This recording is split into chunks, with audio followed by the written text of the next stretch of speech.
Padre nuestro que estás en los cielos, santificado sea tu nombre, Señor, aquí y ahora.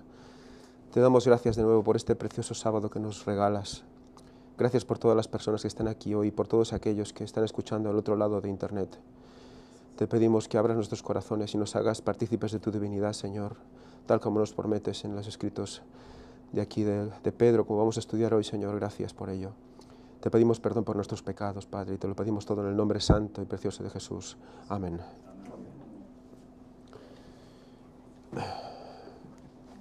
Muy bien, bienvenidos todos a este nuevo sábado.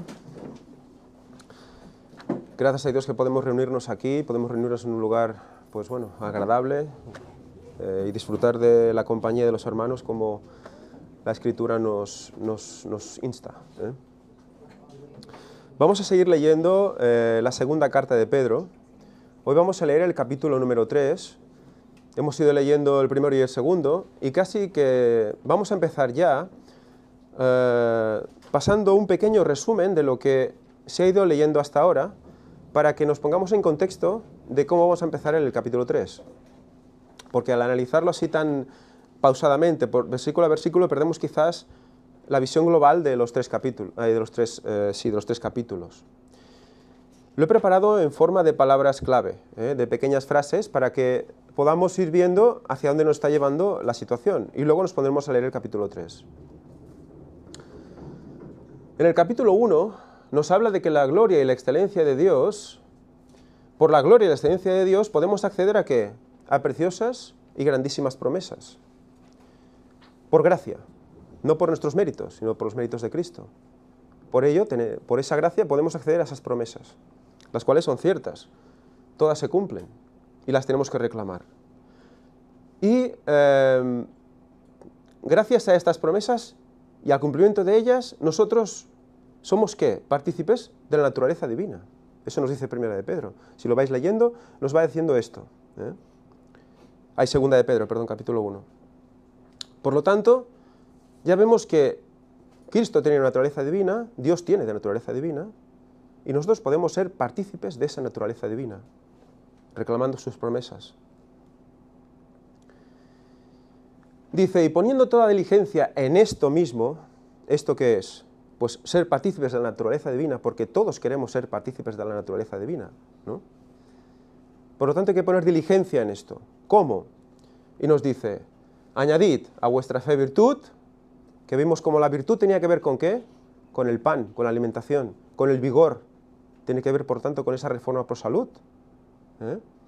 Tiene que ver con estar bien, con ser virtuosos en todo lo posible, nuestro cuerpo, mente y espíritu. El conocimiento, añadid a vuestra virtud conocimiento de Dios, evidentemente.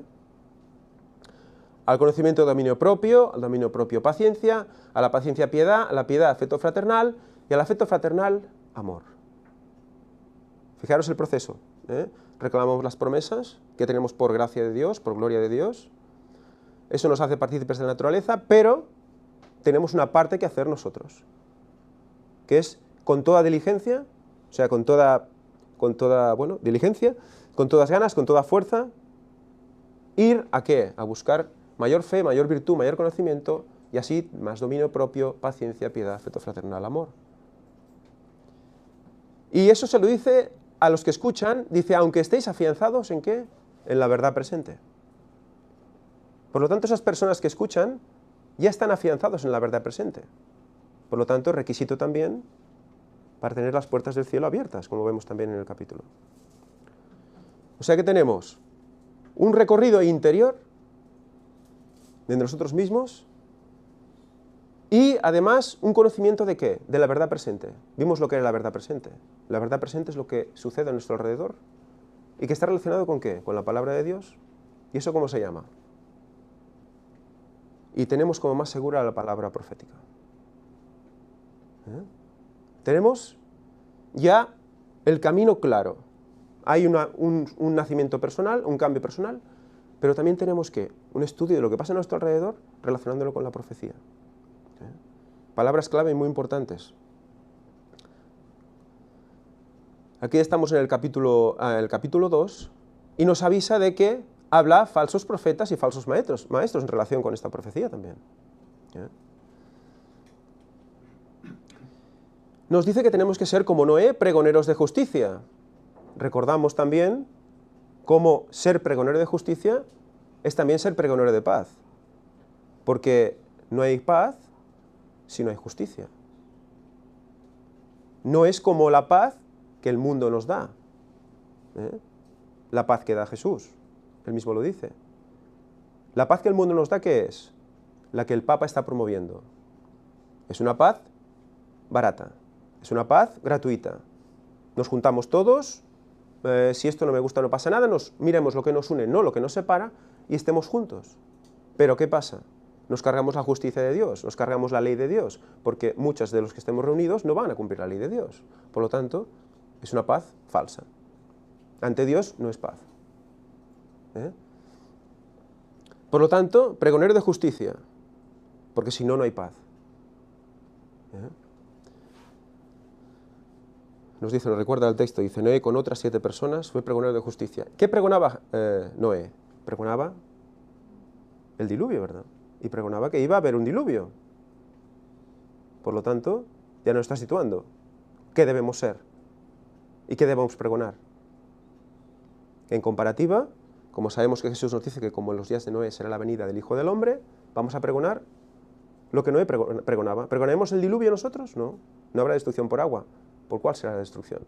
Por fuego. ¿Y eso pasa cuándo? Cuando viene Cristo. Por lo tanto, ¿qué pregonamos?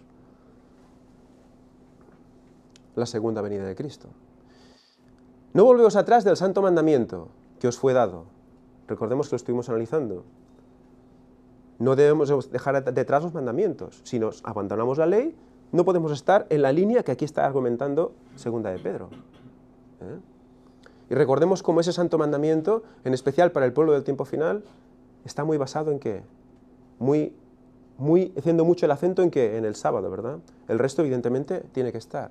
Pero el sábado va a ser la piedra de toque, junto con la inmortalidad del alma, recordemos, como dice Elena White. ¿Y esto dónde nos lleva? Nos lleva al capítulo 3, la promesa de la segunda venida de Cristo. Por lo tanto, veamos en qué contexto estamos. Contexto de transformación personal, contexto de verdad presente y palabra profética, contexto de pregonar justicia, va a venir un juicio, la gente debe saberlo. No dejemos la ley de lado, porque ese juicio está relacionado con esa ley. Recordemos, el Santo Sábado es el 7º día, por lo tanto, 7º milenio también. Recordemos cómo representa ese final del tiempo, cuando viene Cristo. Por lo tanto, leyéndolo en clave actual, como debemos hacerlo como el tiempo que nos toca. ¿Por qué? Porque es verdad presente, porque es hoy. Vamos a ver lo que nos dice acerca de la promesa de la segunda venida de Cristo. Lo vamos a leer ahora. Nos sitúa en este contexto y nos dice, amados, esta es ya la segunda carta que os escribo, y en ambas despierto con admonición vuestro sincero discernimiento. O sea, les pide que estén atentos porque hay que discernir algo. Hay que ver cosas en este texto. Para que hagáis memoria de las palabras que antes han sido dichas por los santos profetas, y del mandamiento del Señor y Salvador declarado por vuestros apóstoles. Vuelve a recordar otra vez el mandamiento. Y también a los profetas. Sabiendo primero esto, que en los últimos días vendrán burladores sarcásticos, andando según sus propias concupiscencias. Burladores sarcásticos. ¿Con respecto a qué? Diciendo, ¿dónde está la promesa de su venida? O sea, se burlarán. ¿De qué? De la venida de Cristo. Pero si no ha venido hasta ahora, y hemos estado diciendo y diciendo y no ha venido, ¿estás seguro que vendrá? Porque desde el día en que los padres durmieron, todas las cosas permanecen como estaban desde el principio de la creación. Estos ignoran voluntariamente que desde los tiempos antiguos existían por la palabra de Dios los cielos y también la tierra, surgida del agua y asentada en medio del agua, por lo cual el mundo de entonces pereció abnegado en agua. ¿A qué nos está haciendo referencia aquí?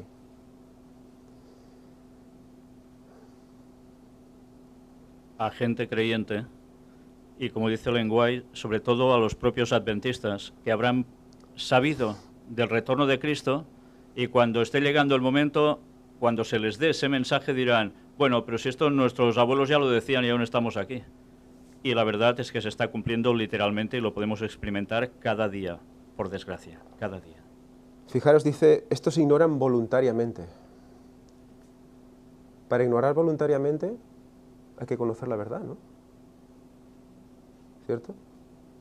Por lo tanto es lo que comentabas. Gente que conoce la verdad, que conoce el momento de la venida de Cristo, resulta que va a ignorar voluntariamente lo que vamos a leer a continuación. Y lo que ya hemos dicho, el momento de su segunda venida. Voluntariamente. Eso es muy grave. O sea que va a quedar demostrado y la mente de las personas va a negarlo voluntariamente. Estos ignoran voluntariamente que desde los tiempos antiguos existían por la palabra de Dios que los cielos y también la tierra. Por lo tanto, ¿a dónde nos va a llevar ahora? ¿A qué momento? Génesis. Nos lleva a la creación. Surgida del agua, asentada en medio de las aguas, por lo cual el mundo de entonces pereció anegado en agua.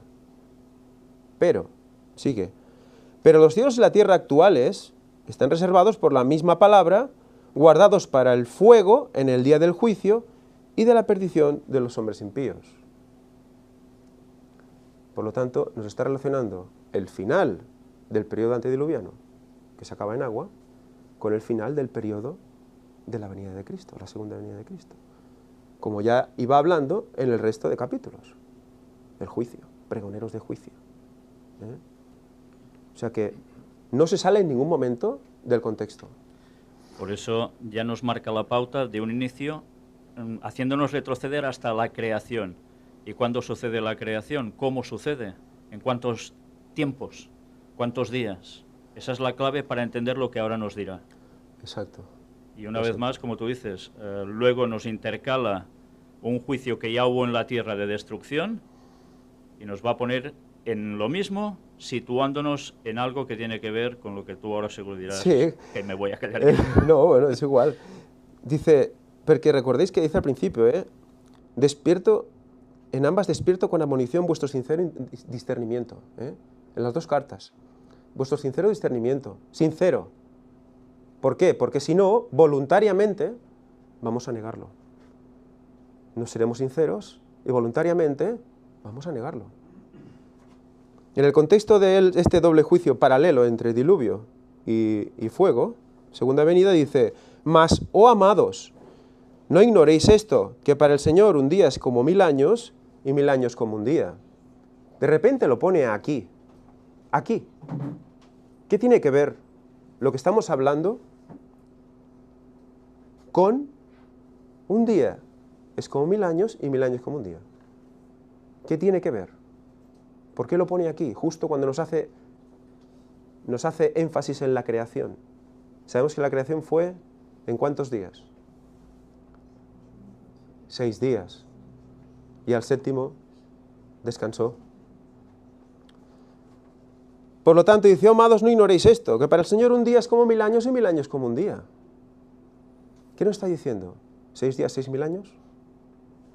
Nos está diciendo 6 días, 6000 años. Y luego sigue. El Señor no retarda su promesa. Después de ponernos en situación, después de decirnos 6000 años, luego dice, no retarda su promesa. O sea, será cuando tenga que ser. ¿Cuándo es? Al fin de los 6000. Nos lo está diciendo. Mirar a la creación para comprender cuándo viene Cristo. Cuándo será el juicio final. Según algunos, la tienen por tardanza. Es que no viene, es que no para, no hay maneras de que venga y no sé qué.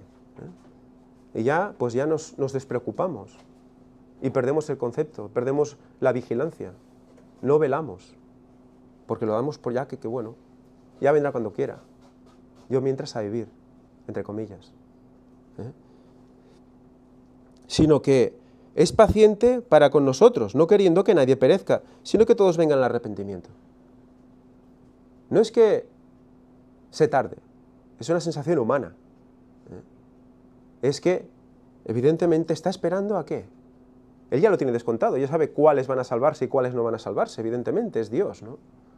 Conoce todo el tiempo, conoce toda la providencia, es suya. Por lo tanto, sabe cuándo todo el mundo va a tomar su decisión y cuándo no, y por lo tanto vendrá cuando tenga que venir, seguro, porque Él sabe cuándo viene. Y es al final de los 6.000 años. Y al final de los 6.000 años ya todo el mundo lo tendrá decidido, antes ya estará decidido. Cuando el Espíritu Santo se retire de la tierra, ya se habrá decidido todo. Y para el pueblo de Dios, ya en la ley dominical, se habrá decidido todo. Ya no habrá vuelta atrás. Por lo tanto, ese es el momento. Estamos en ese momento como de prórroga en el cual tenemos que tomar decisiones hacia Dios ya. Y llegar al verdadero arrepentimiento como Pedro mismo, que es el que está hablando, Pedro tuvo que hacer. ¿Recordáis la historia de Pedro? Donde estos te negaren, yo no. Donde estos se escandalicen, yo no te escandalizaré. Yo no me escandalizaré por ti. ¿Y qué pasó? 3 veces le negó. Antes de que el gallo cantara 2 veces. Por lo tanto, él sabe de qué está hablando aquí. Sí. Sabe de qué está hablando aquí. Está hablando del arrepentimiento sincero, el que tuvo que hacer él. El que tuvo que experimentar él para que no le pasara como Judas, el cual no se perdonó a sí mismo y se suicidó. Son 2 ejemplos muy diferentes, ¿no? Y luego dice, pero el día del Señor vendrá como un ladrón en la noche, en el cual los cielos desaparecerán con gran estruendo, y los elementos ardiendo serán deshechos, y la tierra y las obras que en ella hay serán quemadas. Entonces, si vendrá como ladrón en la noche, lo de los 6.000 años no tiene sentido, porque nos va a sorprender a todos, aunque esperemos, ¿no? Aquí tal vez convendría...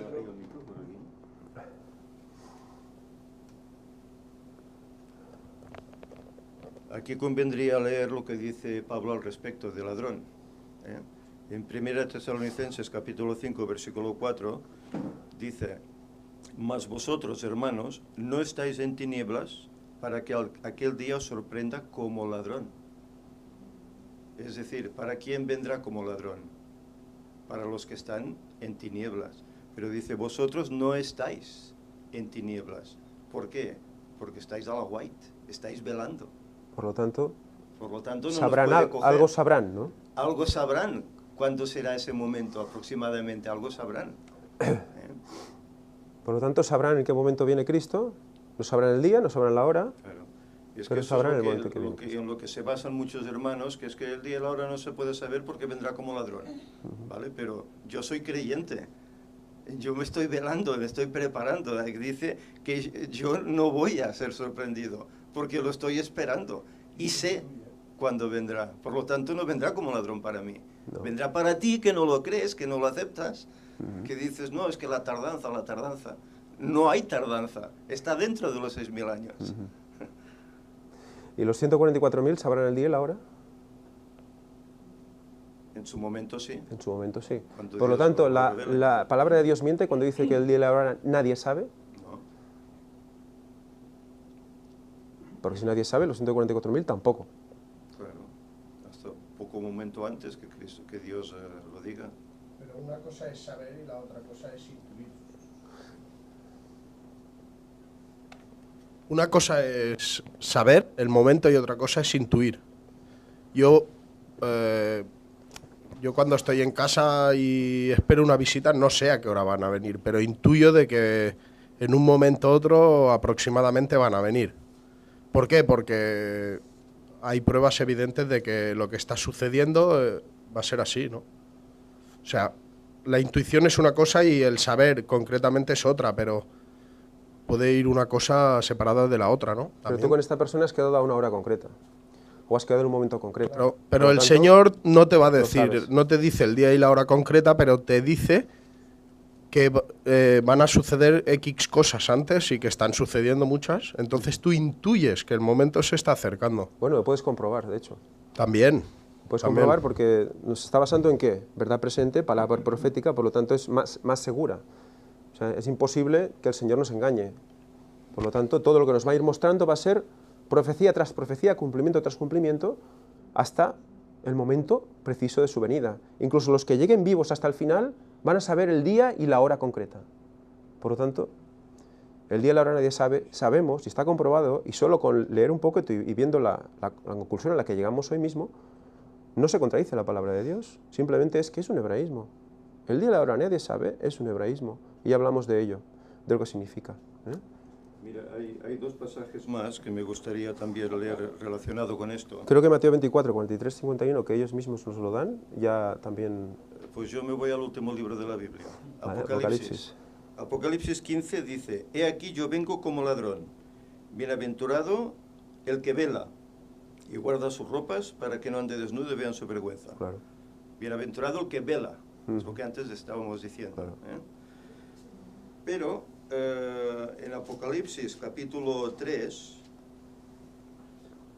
sí, no se oye, que he perdido todo. Apocalipsis 3:3 dice, acuérdate pues de lo que has recibido y oído y guárdalo, y arrepiéntete, pues si no velas, vendré sobre ti como ladrón, y no sabrás a qué hora vendré sobre ti. Si no velas, vendré como ladrón. Si no velas. Es decir, que el secreto está en estar expectante. ¿Cuándo será eso? Porque Ellen White, en el libro del conflicto, nos está diciendo que así que los que estudian sabrán cuándo será ese momento, el momento más culminante de la historia de este mundo. De la humanidad, sí. De la humanidad, que es la segunda venida. Los que estudian Exacto. la palabra de Dios. Es decir, que no nos va a coger de improviso. Por lo tanto, verdad presente, palabra profética y ¿qué? Pregonero de justicia. O sea que aparte de llegar a esta conclusión, pregonarlo. Pregonarlo. Es impresionante. En Mateo 24, 43, 51, también dice algo parecido. Comprended aquello de que si el padre de familia supiese a qué hora iba a venir el ladrón, velaría y no dejaría que horadase en su casa. Por tanto, también vosotros estad preparados, porque el Hijo del Hombre vendrá a la hora que no penséis. ¿Quién es, pues, el siervo fiel y prudente, al cual puso su Señor al frente de su servidumbre, para que les dé el alimento a su tiempo? Dichoso aquel siervo al cual, cuando su Señor venga, le halle obrando así. De cierto os digo que le pondrá enfrente de toda su hacienda. Pero si aquel siervo malo dice en su corazón, mi Señor se tarda en venir, y comienza a golpear a sus consiervos y a comer y a beber con los borrachos, vendrá el Señor de aquel siervo el día en que éste no espera y la hora en que no sabe. ¿Cuándo le pasará eso? Cuando pase de todo. Cuando pase de todo, le pasará eso. Que vendrá el Señor a la hora que no sabe y al día que no espera. Y lo castigará muy duramente y pondrá su parte con los hipócritas y allí será el llanto y el crujir de dientes. Por lo tanto, ¿qué está diciendo? Si no lo sabemos o no queremos saberlo, porque hemos dicho que, ¿qué dice aquí Pedro? ¿Ignoran qué? Voluntariamente. Pues voluntariamente se pierden. ¿Es el Señor que es malo y los mata? Son ellos que eligen perderse, voluntariamente.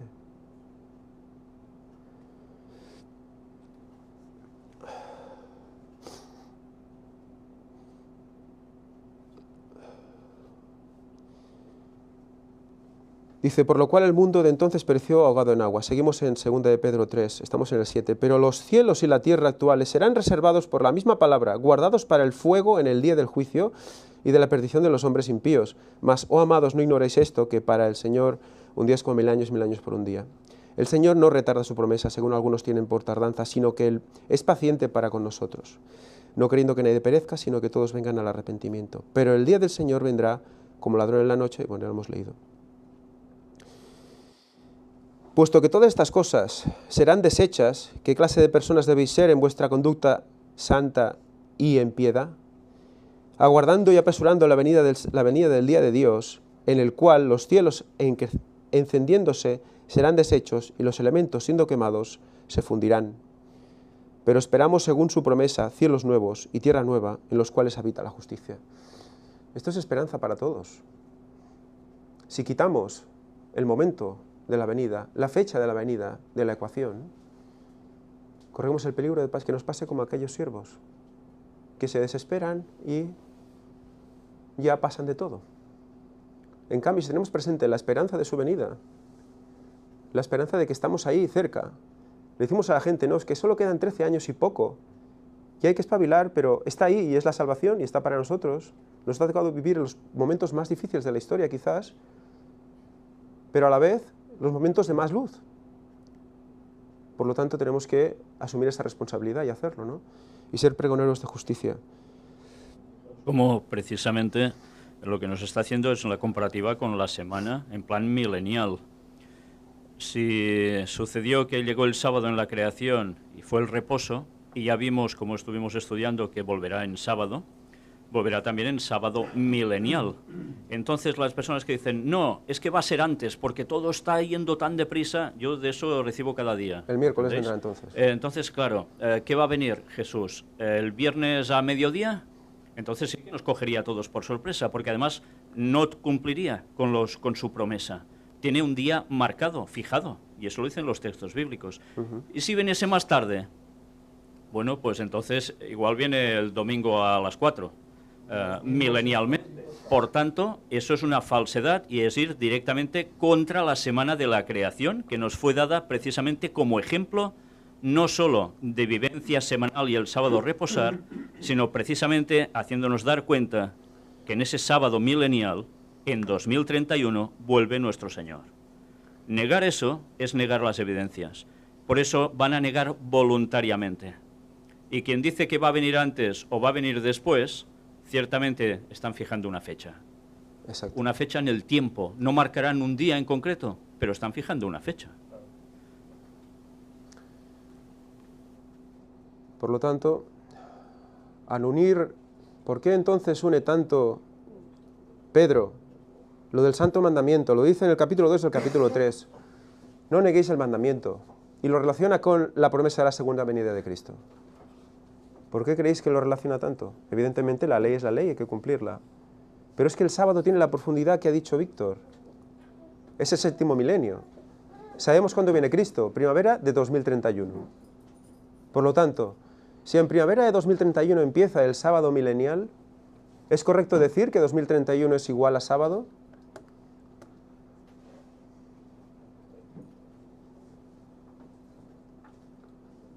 ¿Alguien se atreve? ¿Es correcto decir que 2031, primavera, es igual a sábado? Es asociación, asociación de ideas, eso creo que en clase de matemáticas e incluso en filosofía se enseña así. Si A es igual a B y B igual a C, A igual a C. Si el sábado diario es igual al sábado milenial y el sábado milenial igual a 2031, o al milenio de descanso, que empieza en primavera de 2031, sábado igual a 2031. ¿Cuándo empieza el sábado? ¿Cuándo empieza 2031? Primavera. Por lo tanto, negar el 2031 o el momento de que hay fecha para la venida de Cristo, ¿qué negamos con eso?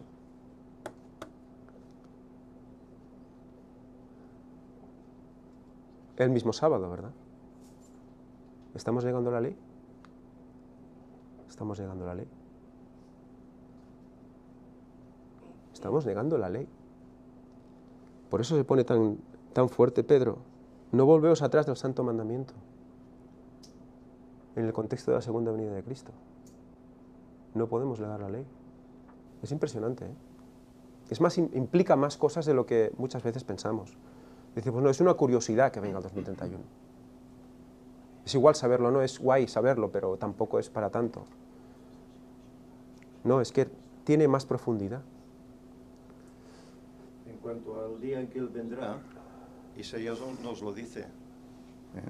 En Isaías 30, versículo 15, dice, porque así dijo Jehová el Señor, el Santo de Israel, en descanso y en reposo seréis salvos. En descanso y en reposo seréis salvos. ¿Cuál es el día del descanso? El día de reposo. Te está diciendo, en sábado seréis salvos. Fijaros. Claro. Pero es que hay un texto paralelo encubierto a este que dice, como en los días de Noé, será la venida del Hijo del Hombre. ¿Noé qué significa?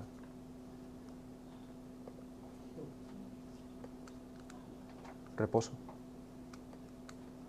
Reposo. Entonces, si traducimos, como en los días de reposo, será la venida del Hijo del Hombre, ¿verdad? Como en los días de reposo, será la venida del Hijo del Hombre, ¿verdad? Qué curioso que Noé se llame así, signifique reposo. O sea que toda la Biblia está llena, y muchas cosas que no vamos a decir hoy porque no hay tiempo de decirlo todo. Pero es impresionante. Y a Noé se le dieron 120 años. Y él lo sabía. Exacto, y es lo que pregonaba. Y él pregonaba. Y realmente vino a los 120 años, no vino antes. Como ahora se dice, no, es que puede venir antes. No. Si él da un periodo, ese periodo se va a cumplir, como se han cumplido todos los periodos proféticos dados en la Biblia por el Señor. Es decir, que no podemos esperar que venga antes de la conclusión de los 6.000 años. Vendrá cuando concluyan. Y concluyen, como tú estabas diciendo, en la primavera, que es cuando Cristo murió, del 2031, 6.000 años después. ¿Cuándo entraron en el arca Noé y su familia?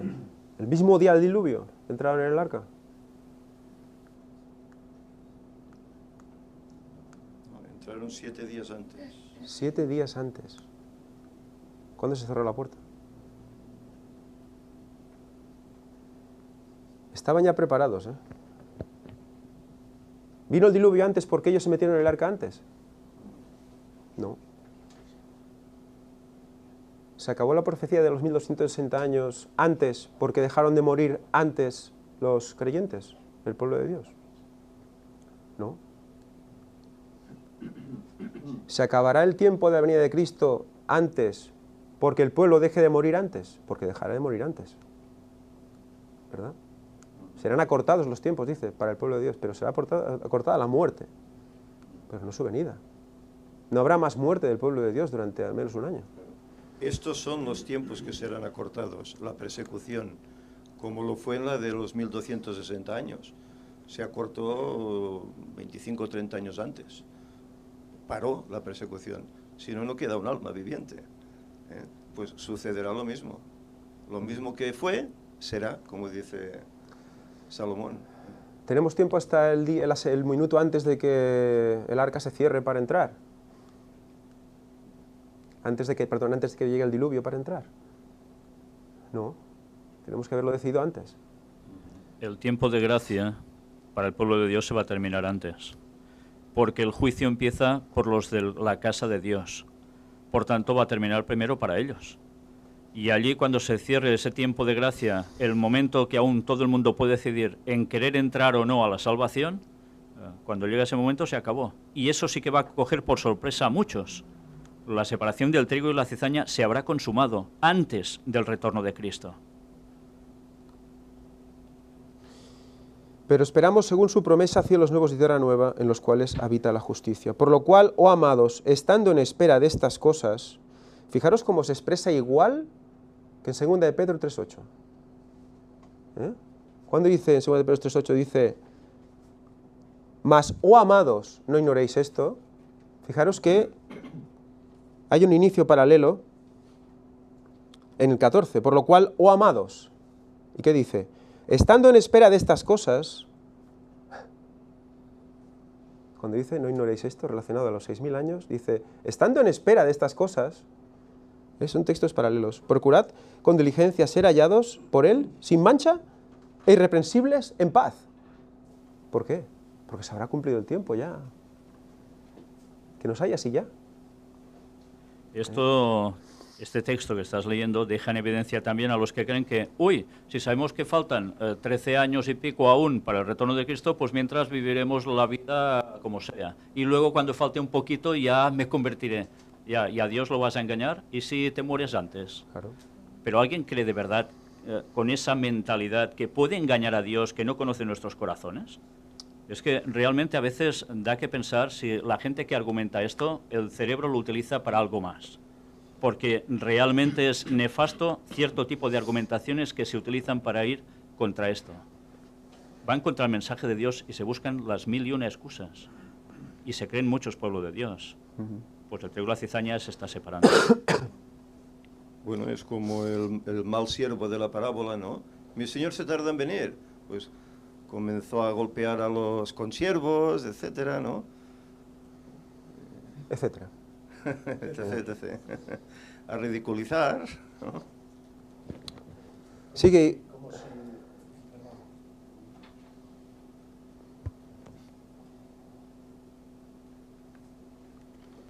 Como si aunque no estuviera el Señor no supiera lo que estaba sucediendo tampoco. O sea, que es que se piensa que aunque no esté, se aprovecha para hacer lo que Él quiere, pero es que el Señor va a venir cuando sabe que le va a pegar el sermón en el momento cúspide. O sea, que se piensa el consiervo, el que le está tomando el pelo, en teoría se piensa que no se va a enterar, pero es que lo que está es esperando a que llegue su momento culminante para recibir. para castigarlo, ¿sabes? Los ángeles lo apuntan todo, absolutamente todo.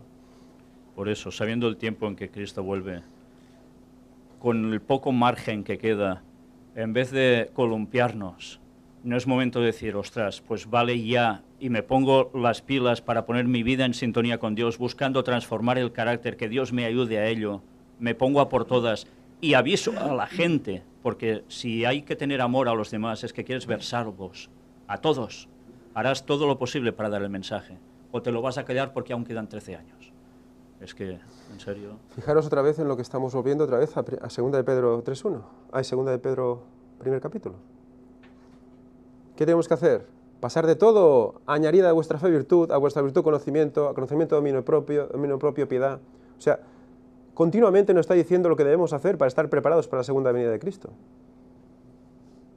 Seguir con nuestro crecimiento personal. Lo está relacionando ahí. ¿Para qué? Para lo que decía él luego, promulgar pregoneros de justicia. Siempre lo mismo, siempre la misma rueda.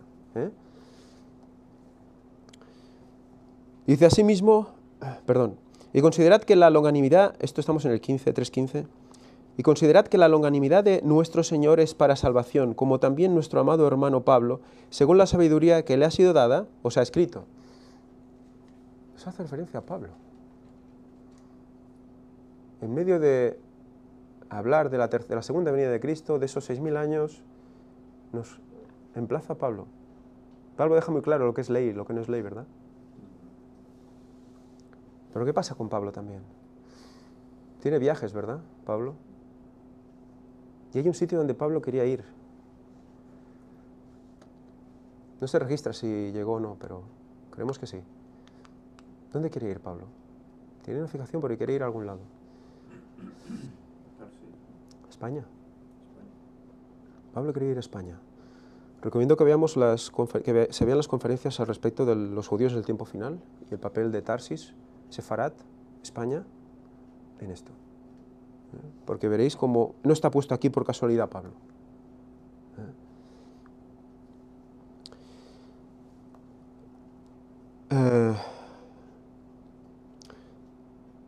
Asimismo, en todas sus epístolas, las de Pablo, hablando en ellas de estas cosas, por lo tanto está hablando de esto en Pablo también. Habrá que buscar. ¿Dónde? Entre las cuales hay algunas difíciles de entender, las cuales son los indoctos e inconstantes, tuercen, como también las demás escrituras, para su propia perdición. Tuercen eso y todo lo demás.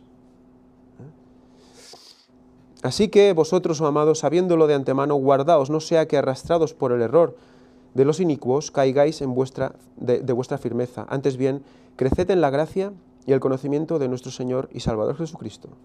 A Él la gloria, ahora y hasta el día de la eternidad. Amén. O sea que, siguiendo con el resumen, pero antes de seguir, me gustaría que mirarais el cuadro que tenéis delante durante 10 segundos mientras yo voy al lavabo un momento, me disculpáis, y hablamos de ello. Un momento, por favor.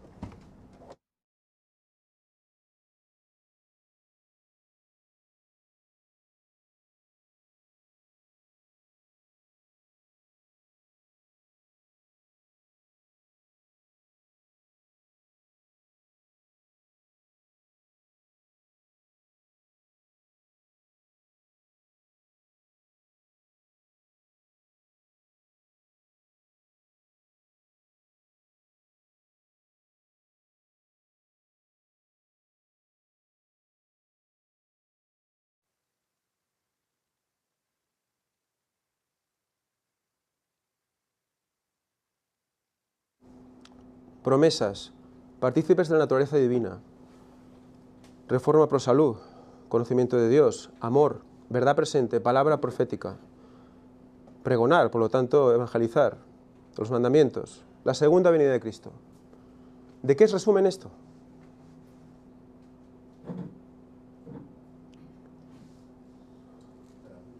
¿De qué resumen esto?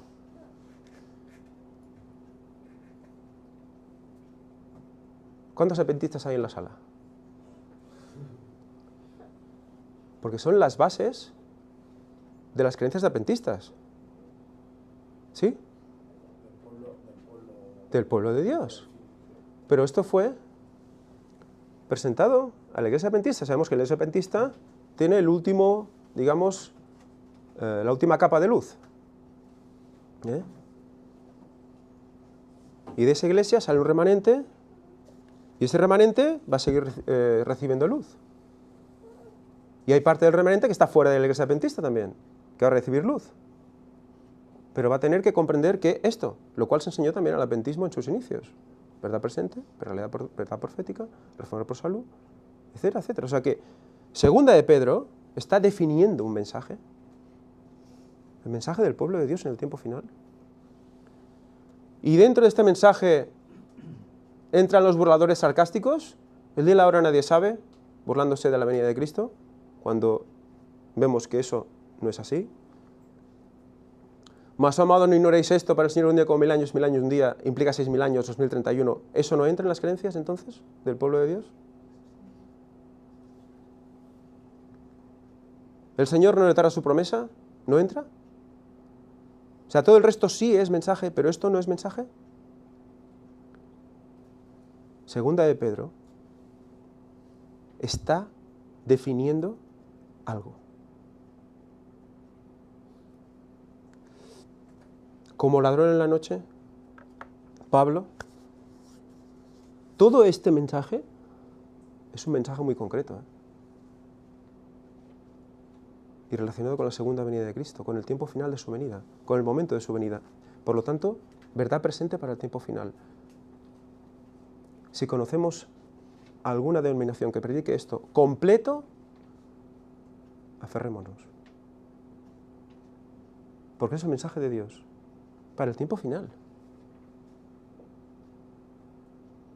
¿Conocéis a alguien que predique esto?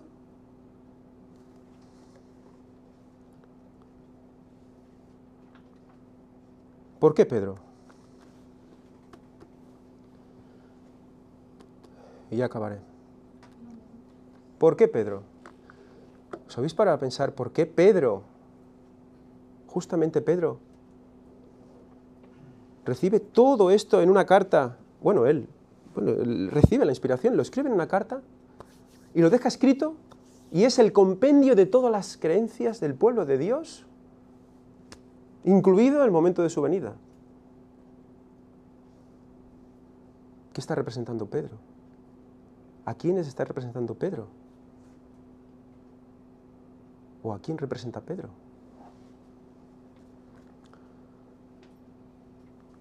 Su nombre es Simón. Recordad, se llamaba Simón, no Pedro de entrada, se llamaba Simón. Significa oír inteligentemente. Y le es cambiado el nombre nada más que conoce a Jesús. Jesús le cambia el nombre. Directamente le llama Cefas, que quiere decir un trozo de piedra, o canto rodado.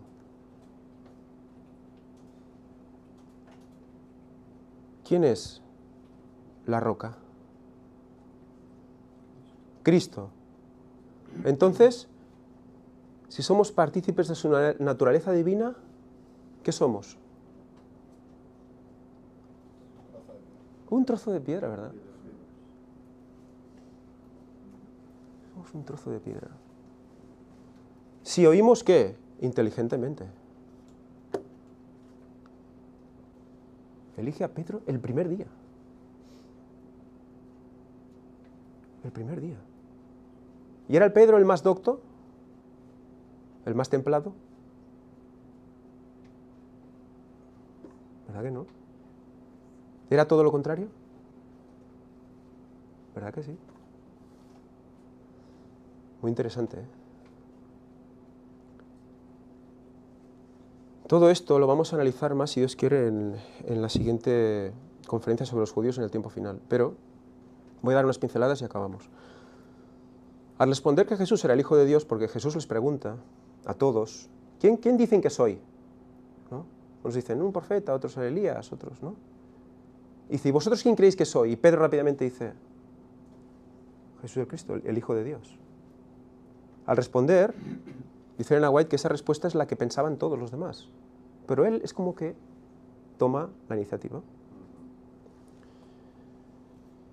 Dice que ahí es honrado por Jesús, dice Elena White esto, como representante de todo el cuerpo de creyentes en ese momento.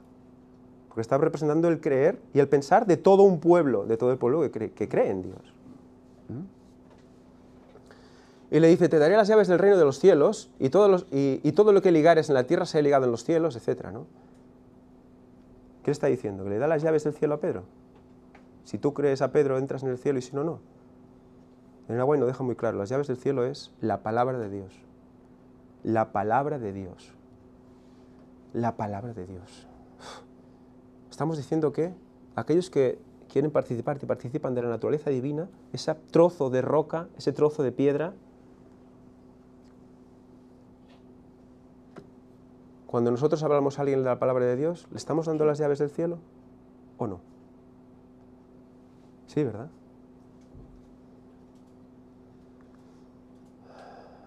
Negó 3 veces a Cristo.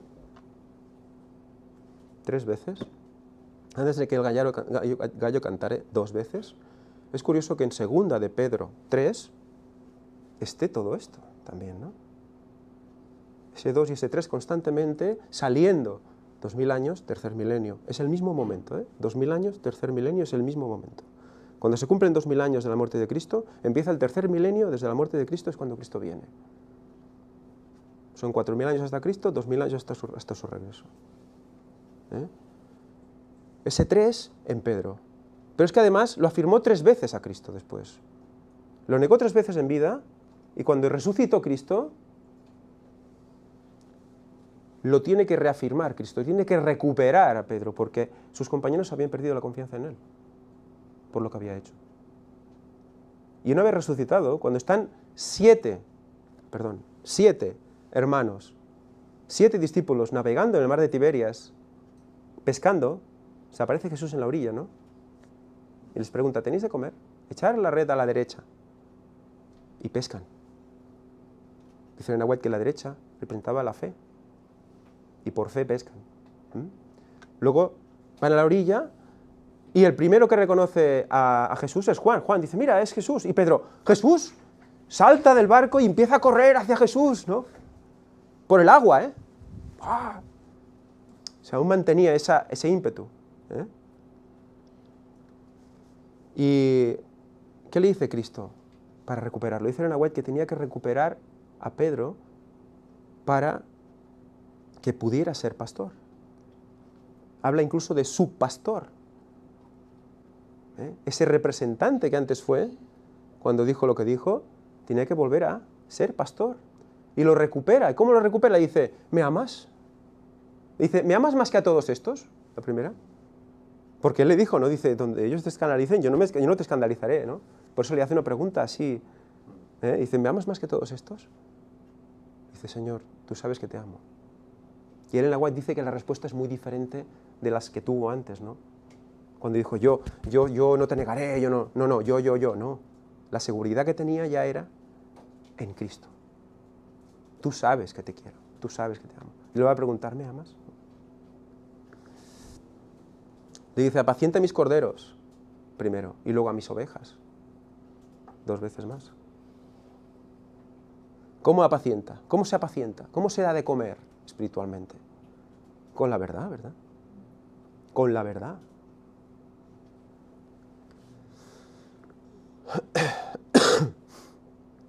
Resulta que en Pentecostés, Pedro toma la iniciativa.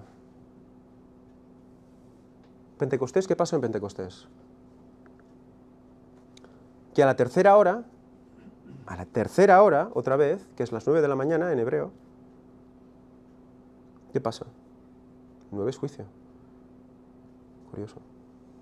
A la tercera hora, La primera hora es a las 6, la tercera a las 9, tengo entendido. A la tercera hora se convierten los 3.000, unos 3.000, justamente otra vez el 3. Y es Pedro el que está hablando en la lluvia temprana. ¿Qué va a haber en el tiempo final?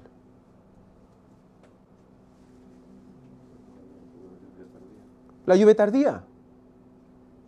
Lluvia temprana, lluvia tardía. Hay un paralelismo. Segunda de Pedro 3 nos habla de los momentos antes de la venida de segunda venida de Cristo, y ahí habrá una lluvia tardía. Y en la lluvia temprana ya Pedro tomó la iniciativa. Pedro otra vez.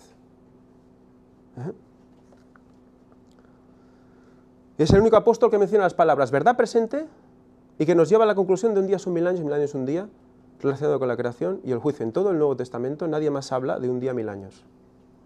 Y en toda la Biblia nadie más habla de verdad presente tal cual. Es muy curioso. Demasiado como para dejarlo pasar. Viendo todo lo que representa segunda de Pedro 3. Es nuestro mensaje. Es el mensaje para el pueblo del tiempo final. Completo.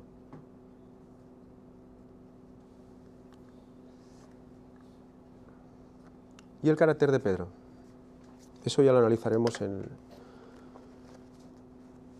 cuando hablemos de ello más extendidamente.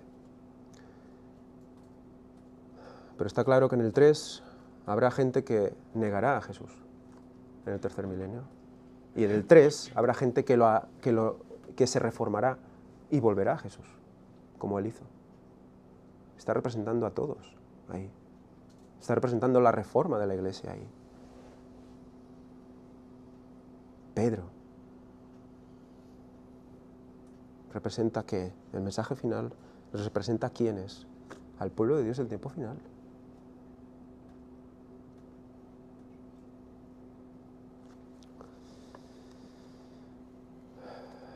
Muy bien, vamos a dejarlo aquí. Si alguien quiere hacer algún comentario o lo que sea, pues... ¿No? Sí, yo quiero hacer el último. Venga, va.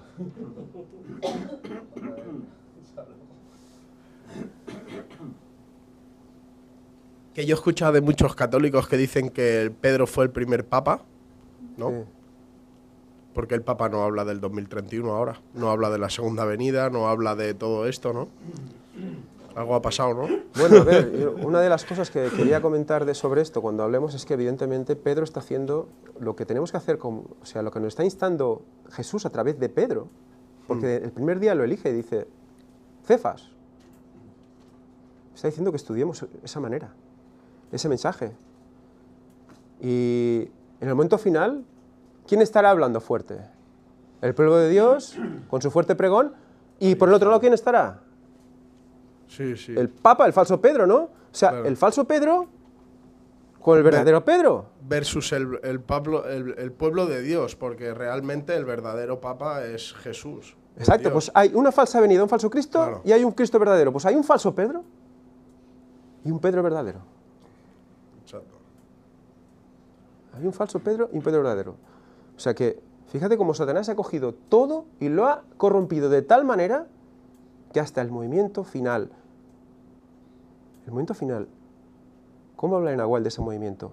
¿A quién representa ese movimiento? ¿Será el movimiento del mensaje de quién? Del tercer Elías. Del tercer Elías. Y sabemos por Nahual que el tercer Elías también es persona. Vimos que había unas naves y por lo tanto hay un capitán. Es muy interesante todo esto. Lo analizaremos cuando hablemos de Tarsis otra vez. Pero es evidente que hay que estudiar bien a Pedro. ¿Algo más?